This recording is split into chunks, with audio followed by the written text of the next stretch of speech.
Welcome back to commerce connect with Deepti Mittal. आज हम करने जा रहे हैं हमारी यूनिट नंबर 10 जो कि इनकम टैक्स की है। इस यूनिट को मैं फर्दर 3 सब यूनिट्स में डिवाइड करना चाहूँगी।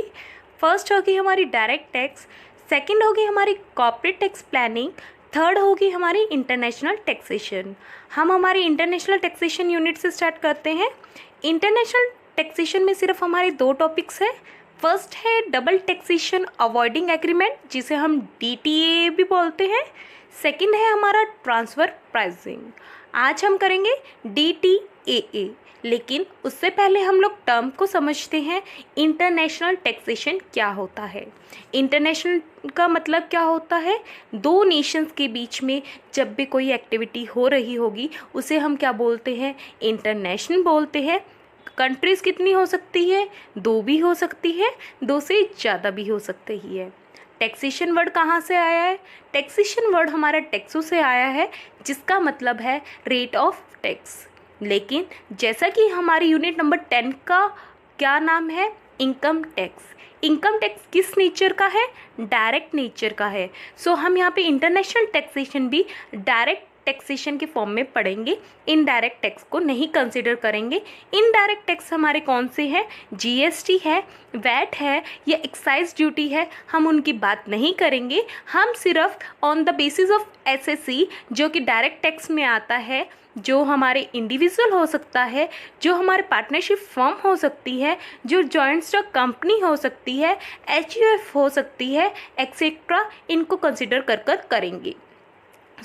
हमें इंटरनेशनल टैक्सेशन वर्ड का मतलब समझ में आ गया है। जब 2 या 2 से ज़्यादा नेशंस के बीच में डायरेक्ट टैक्स मतलब एक SSC की प्रेजेंसी में जो भी टैक्स इनकम राइज इश्यूज आते हैं उनको हम लोग इसके अंदर स्टडी करने वाले हैं और उसको हम लोग बोलते हैं इंटरनेशनल टैक्सेशन। चलिए आगे चलकर हमारा टॉपिक स्टार्ट करते हैं। आज हम स्टार्ट कर रहे हैं DTAA से, जिसका मतलब है डबल टैक्सेशन अवॉइडेंस एग्रीमेंट। चलिए टॉपिक स्टार्ट करते हैं। डबल टैक्सेशन अवॉइडेंस एग्रीमेंट का मतलब क्या है? सबसे पहले हम लोग डबल टैक्सेशन को पढ़ते हैं। इसे इंटरनेशनल लेवल पर ना पढ़ते हुए हम लोग सिंपल जानते हैं डबल टैक्सेशन वर्ड का मतलब क्या है। देखिए, डबल टैक्सेशन वर्ड का हमारा मतलब है कि मैंने यहाँ पर एक एग्ज़ाम्पल लिया है। एग्ज़ाम्पल मेरा क्या कहता है? एक पर्सन है, वो ओनर है एक ऑर्गेनाइजेशन का। उसे वहाँ से क्या मिल रही है? सैलरी भी मिल रही है और उसे वहाँ से क्या मिल रहा है? डिविडेंड भी मिल रहा है। इस केस में उसकी इनकम 2 बार टैक्स्ड हो रही है। एक ही इनकम जो वो एक ही ऑर्गेनाइजेशन से कमा रहा है उसे 2 बार टैक्स्ड किया जा रहा है।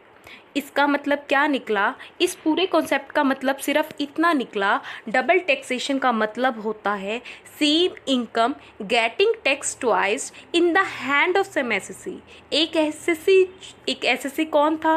पर्सन था या इंडिविजुअल था, जो कि हमने सेक्शन 2 सब सेक्शन 13 में ऑलरेडी पढ़ लिया है। वो जो SSC है उसको जब एक ही इनकम पे 2 बार टैक्स देना पड़ता है उसे हम डबल टैक्सेशन बोलते हैं। अब बात करते हैं इंटरनेशनल लेवल पर। इंटरनेशनल लेवल पर हम जानते हैं डबल टैक्सेशन का क्या रोल है। ये रोल है, यहाँ पर 2 कॉन्सेप्ट आएंगे, रेजिडेंशियल रूल और सोर्स रूल। रेजिडेंस रूल का मतलब क्या है? आप रह तो एक देश में रहे हैं लेकिन जो आपकी इनकम अर्न हो रही है वो कोई और देश से हो रही है। कैसे? मैं क्या करती हूँ? ऑनलाइन क्लासेस लेती हूँ। मैं रेजिडेंट हूँ इंडिया की, लेकिन मेरा जो एक स्टूडेंट है वो अमेरिका में रहता है और या फिर अमेरिका का है। वो मुझे पेमेंट कहाँ से कर रहा है? अमेरिका से कर रहा होगा। इस केस में क्या हुआ? मेरी इनकम अराइज कहाँ से हो रही है? फॉरेन से अराइज हो रही है। मैंने यहाँ पे मेंशन किया है रेजिडेंस का मतलब क्या है? Resident of one country. Source rule का मतलब क्या है? इनकम अर्न और राइज फ्रॉम अनदर कंट्री। जब भी डबल टैक्सेशन की बात होगी इंटरनेशनल लेवल पर, वहाँ पर ये 2 रूल्स पक्का प्रेजेंस होंगे। एक रेजिडेंशियल रूल पक्का प्रेजेंट होगा, सेकंड सोर्स रूल प्रेजेंट होगा। इन चीज़ों को हमने जान लिया है। आगे चलते हैं और डीप में जानते हैं सोर्स रूल का क्या मतलब है, रेजिडेंस रूल का क्या मतलब है। सोर्स रूल का मतलब क्या बताया यहाँ पे? ये कह रही हैं सोर्स रूल में ये है जहाँ से आपने इनकम कमाई है, जहाँ से आपने रुपये अर्न किए हैं, हमें नहीं पता आप वहाँ के रेजिडेंट है या नॉन रेजिडेंट है। मतलब अगर आप इंडिया में ही रहते हैं, इंडिया के ही हैं और यहीं पे इनकम कमा रहे हैं, तो भी आप क्या कहोगे, इंडिया को रेजिडेंस भी बोलोगे और अपना सोर्स भी बोलोगे कि मेरी सोर्स ऑफ इनकम इंडिया से ही हो रही है। लेकिन अगर मैं इंडिया में रही हूँ और मेरी इनकम कहाँ से आ रही है, फ़ॉरेन से आ रही है, तो वो फ़ॉरेन क्या होगा, मेरा सोर्स होगा इनकम का। रेजिडेंस का क्या होगा, रेजिडेंट का मतलब आप जहाँ के रेजिडेंट है, जहाँ पर आप रह रहे हैं, जो कि आपने already chapter number 2 residential status में पढ़ लिया होगा। सो चलिए आगे चलते हैं। आगे मैंने एक डायग्राम की हेल्प से आपको समझाया है और रेजिडेंशियल स्टेटस का टॉपिक कंटिन्यू करते हुए डबल टैक्सेशन की बात की है हमने यहाँ पर। सो देखिए मैंने क्या मेंशन किया है, इनकम अर्न्ड आउटसाइड इंडिया। हमने एक बात पक्का कर ली कि हम इनकम जो कमा रहे हैं बाहर से कमा रहे हैं, मतलब सोर्स ऑफ इनकम हमारा क्या है, फॉरेन है। सेकंड, अब हम लोग चेक करते हैं रेजिडेंशियल स्टेटस कि वो इंडिया का है या नहीं है, रेजिडेंट है इंडिया का या नहीं है, जो कि हमारे एडिशनल रूल और जो ऑप्शनल रूल थे उसके बेसिस पर हम लोगों ने जो पढ़ा था हमारा रेजिडेंशियल स्टेटस, हम उसे कंसिडर करेंगे। यहाँ पर मैंने क्या लिखा है, रेजिडेंशियल स्टेटस टेस्ट में रेजिडेंट होता है, एक नॉन रेजिडेंट होता है। रेजिडेंट क्या होगा, रेजिडेंट में दो केस आते हैं। First, agreement with foreign country exist, जहाँ पर हमने एग्रीमेंट क्या रखा है, किस चीज़ का एग्रीमेंट, वो हम अभी जानेंगे, क्योंकि अभी तक हमने सिर्फ दो वर्ड का मतलब जाना है, डबल टैक्सेशन। अवॉइडेंस का जानना बाकी है और एग्रीमेंट का जानना बाकी है। एक केस क्या होगा, जहाँ पर हमारा एग्रीमेंट नहीं होगा। जहाँ पर हमारा एग्रीमेंट होगा वहाँ पर दो केस फिर से आते हैं, that is section 90 and 90A। और जहाँ पर हमारा एग्रीमेंट नहीं होगा वहाँ पर हमारा आएगा section 91।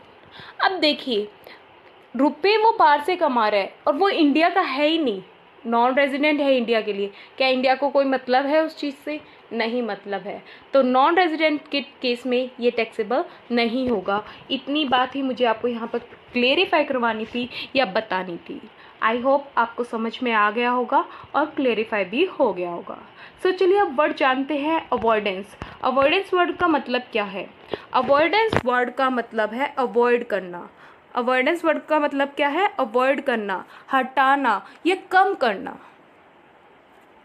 Okay, then agreement word का मतलब क्या है, एग्रीमेंट वर्ड का मतलब है एवरी प्रॉमिस और every set of promise with some consideration with each other. अब यहाँ पे कंसिडरेशन क्या रहा होगा, हमारे देश ने तो उस देश को कह दिया होगा कि हमारे देश के जो लोग आपके देश में रह रहे हैं आप उनको कुछ ना कुछ छूट दें, और वहाँ के लोगों को हमने कह दिया होगा कि अगर आपके वहाँ के कोई लोग हमारे यहाँ रह रहे हैं हम उन्हें थोड़ी बहुत छूट देंगे। एक दूसरे का फ़ायदा हो रहा है, एक दूसरे से प्रॉमिस किया है कि हम लोग कम करने की कोशिश करेंगे कि एक एसएससी पे डबल बर्डन नहीं आए, उसे अपना टैक्स 2 बार पे नहीं करना पड़े। सो यहाँ से हमारा डबल टैक्सेशन अवॉइडेंस एग्रीमेंट का मतलब अच्छे से निकल के आ गया है। डबल टैक्सेशन वर्ड का मतलब क्या था, जो 2 बार टैक्स लग रहा था एक ही पर्सन के हाथ में एक ही इनकम पे, उसको अवॉइड मतलब उसको कम करना या उसको छूट देने की कोशिश करना। एग्रीमेंट क्या था, कोई भी प्रॉमिस जो कि हमने दूसरी नेशन के साथ किया था कि आप कोशिश करिए कि हम उस छूट को क्या कर सके, कम कर सके, उसे क्या बोलते हैं, DTAA बोलते हैं, जिसका मतलब है डबल टैक्सेशन अवॉइडेंस एग्रीमेंट। सो चलिए इसके ऑब्जेक्टिव जान लेते हैं। एक ऑब्जेक्टिव पहले ही क्लियरिफाई हो गया है, एसएससी की जो माइंड में बर्डन था, बर्डन किस चीज़ का, डबल टैक्स का, वो क्या हो गया, कम हो गया। ये हमारा फर्स्ट पॉइंट क्लियर हो गया। सेकंड क्या है, for the avoidance of double tax of income, जो डबल टैक्स इनकम का जो हमारा कॉन्सेप्ट था उसको अवॉइड करने के लिए। थर्ड, एक्सचेंज ऑफ इन्फॉर्मेशन, यहाँ की इंडिया की इन्फॉर्मेशन फॉरेन वालों के पास जाएगी कि हमारे इंडिया में आपके अमेरिका के इतने लोग सर रह रहे हैं और उनकी इनकम इतनी है, और वहाँ की इन्फॉर्मेशन हमारे पास आएगी, अमेरिका वाले हमें बताएंगे सर आपके इतने लोग इंडिया के हमारे यहाँ रह रहे हैं और उनकी इनकम इतनी है। सो यहाँ से क्या हुआ, एक्सचेंज ऑफ इन्फॉर्मेशन। यहाँ से चोरी जो कर सकता है एक पर्सन, उसके चांसेस कम हो जाते हैं, जिसकी वजह से ह्यूमन्स को क्या होता है, फ़ायदा होता है। और recovery of income tax, recovery के लिए भी फ़ायदा होता है। अब हम ये जो इंटरनेशनल टैक्सेशन या DTA पढ़ रहे हैं, इसकी टैक्सेबिलिटी हमने जानी है as per income tax act 1961। सो हम यहाँ पे किसको कंसिडर कर चलेंगे, 1961 को कंसिडर कर चलेंगे। हमने DTA की डेफिनेशन अच्छे से जान ली है, DTA का मतलब अच्छे से जान लिया है, फिर भी हम इसे थोड़ा और मीनिंगफुल देने के लिए यहाँ पे लिखी हुई वर्डिंग को एक बार पढ़ लेते हैं। Double taxation avoidance agreement is a tax treaty signed between two or more countries to have taxpayer avoid paying double tax on the same income। एक ट्रीटी है या एक एग्रीमेंट है जो कि साइन किया जाता है दो या दो से ज़्यादा नेशन के बीच में कि हम लोग कोशिश करेंगे कम करने की या अवॉइड करने की जो 2 बार टैक्स हो रहा है उसको। एक DTA become applicable in case where an individual is resident of one nation but earn income in another। Means residence rule और जो हमारा सोर्स रूल था जहाँ पर ये दोनों कॉन्सेप्ट होंगे वहीं पर हमारा DTAA का प्रेजेंस या एब्सेंस मैटर करता है, अदरवाइज नहीं करता, क्योंकि अदरवाइज वो केस किसका आ जाता है, रेजिडेंट का आ जाता है कि वो वहीं का रेजिडेंट है और वही कंट्री उसका क्या है, सोर्स ऑफ इनकम है। आई होप आपको ये मैटर क्लियर हो रहा है। साथ के साथ आज तक इंडिया ने नियर अबाउट 80 कंट्रीज़ के साथ ऐसे साइन कर लिए हैं, कुछ उसमें से like Australia, Germany, USA, United kingdom, ऐसी कंट्रीज़ के साथ ऑलरेडी उन्होंने साइन अप कर लिया है एग्रीमेंट का। अब टाइप्स ऑफ रिलीफ, ऐसी कौन कौन सी छूट दी जाएगी, अवॉइड करने की कौन कौन सी छूट उनको मिल सकती है, उसके बारे में बात कर रहे हैं डबल टैक्सेशन के अंदर। यहाँ पर 2 तरीके की है, यूनिलेटरल और बायलेटरल। यूनि का मतलब क्या है, देखिए यूनि टर्म का मतलब क्या होता है, वन मतलब एक ही कंट्री क्या दे रही है, छूट दे रही है। बाय का मतलब क्या है, दोनों। तो अब आप समझ लिए जहाँ पर दोनों कंट्रीज़ की बात होगी वहाँ पर क्या होगा, DTAA का क्या होगा, प्रेजेंस होगा, लेकिन जहाँ पर एक ही कंट्री छूट देगी वहाँ पर DTAA का क्या होगा, एब्सेंस होगा। ऐसा नहीं है कि आपको हर कंट्री, हर रेजिडेंट या सोर्स कंट्री आपको ये छूट प्रोवाइड करवाए। अपना अपना सबका on the basis of agreement matter करता है और या on the basis of their policy matter करता है। जैसे अगर हम यूनिलेटरल की बात करें, वहाँ पर हमें क्या होता है, कंट्रीज़ के बीच में DTA नहीं प्रेजेंस होता है। अगर हमारी रेजिडेंट कंट्री चाहे तो वो थोड़ी बहुत छूट दे सकती है। लेकिन बायलेटरल का जब केस की बात करेंगे, बायलेटरल के अंदर हम बात करेंगे DTA प्रेजेंस की, जहाँ पर DTA होगा इससे लोगों को क्या होगा, फ़ायदा होगा। सो यूनिलेटरल हमारा कौन सा हुआ, यूनिलेटरल में हमारा आएगा सेक्शन नंबर 91, और जहाँ पर हमारी बायलेटरल की बात होगी वहाँ पर हमारा आएगा सेक्शन नंबर 90 एंड 90A। अब सेक्शन नंबर 90 और 90A क्या है, क्या इनमें डिफरेंस है, क्या इनका मैकेनिज़्म है, क्या इनका प्रोसेस है, सो चलिए उसे पढ़ते हैं।